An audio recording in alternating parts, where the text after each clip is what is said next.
Ha llamado a la puerta equivocada, abuelete.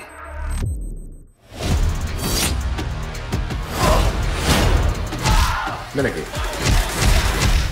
This is the fourth film you do with Antoine Fuqua. What makes you keep coming back to each other? Is it fourth or fifth? Fourth, fifth. Training Day,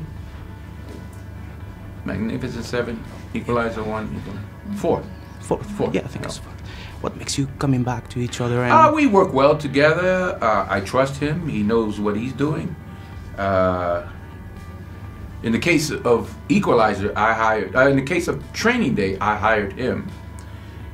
He brought me Magnificent Seven, and then I brought him Equalizer. Okay. So we work well together. You recently said that this is not exactly a sequel, but a continuation of a story, and I like that because I didn't feel like I was watching more of the same thing. Right. Was that, a factor for you to decide to do the movie? I don't know how to make a sequel. I don't know what that means. Is there sequel acting? Like are there sequel rules or anything like that? So I guess that's not pressure, but a concern more of the filmmaker than to me. I just read the story. I said, oh, okay, he's a cab driver, a Lyft driver, it's something different, and the whole relationship with and then without giving it away, what happens to the people closest to him, and it was a good story. And talking about sequels, what do you think about all the frenzy, in Hollywood for the sequels and reboots and sequels of movies from, 30, 40 years ago? Well, it's a business. People want to make money, so they latch on to whatever, that one made $1 billion. We need 10 of those. 10 Titanics tomorrow.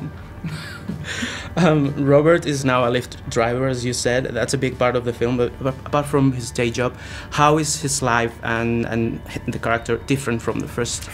It seems like he's beginning to open up to allow people in his life. We see him engaging with other people. I'd be curious to see where he is next, because he tried this and look what happened. So that means you're interested in that? No, I'm just saying. No, I'm not saying that. I'm just saying hypothetically. Yeah. Since you brought it up. Yeah. Now that he has, who would he be 4 or 5 years from now? Sure. Maybe he's back in the house by himself. One of my favorite parts of the film is the relationship with the character, with Miles, the neighbor. Can you talk about that father-son relationship? It was one of my favorite parts too. He was, first of all, he's very talented and very inquisitive, and it became like he was my third son. I used to call him my third son. So it was a natural development of the relationship that you see on camera. McCall gives him the book Between the World and Me, and I thought that was a very nice touch. Why is that important? I met with Ryan Coogler. I had dinner with Ryan Coogler. I forgot about another project.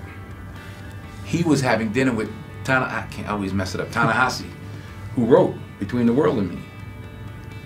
When we were talking about the book, I said, I'm going to put that in the movie. Can I put it in the movie? He said, you put it in the movie? I said, yeah. Because I'm doing this movie where I talk, because I hadn't read it. So when he told me what it was about, how he grew up and what teenagers, I said, it's perfect for our movie. I said, I want to use it in the movie. I'm going to give the book to Ashton, so that's what I did. Okay, with Miles and Susan, I think there's a very playful and goofy side of the character that balances out all the violence and the bleakness. Is that you? I mean, did you? I think you look for that a little bit, and we're all more relaxed in the parts now. So you find, and just as it's written, I mean, she's in the baño, right, the bathroom when. So it's, to hear a toilet flush and all that. I mean, it's inherently, well, it's supposed to be funny, but I think there's room for that. It was very, very funny. Last question. Robert McCall is a vigilante with incredible strength and special abilities. Is this your superhero movie? I mean, did you feel like... I don't put titles on movies. Yeah. The other people categorize movies. I don't even know what that means. A superhero movie. There's only two kind of movies: good, bad. Yeah, that's right. That's right. I agree. Vuelta atrás.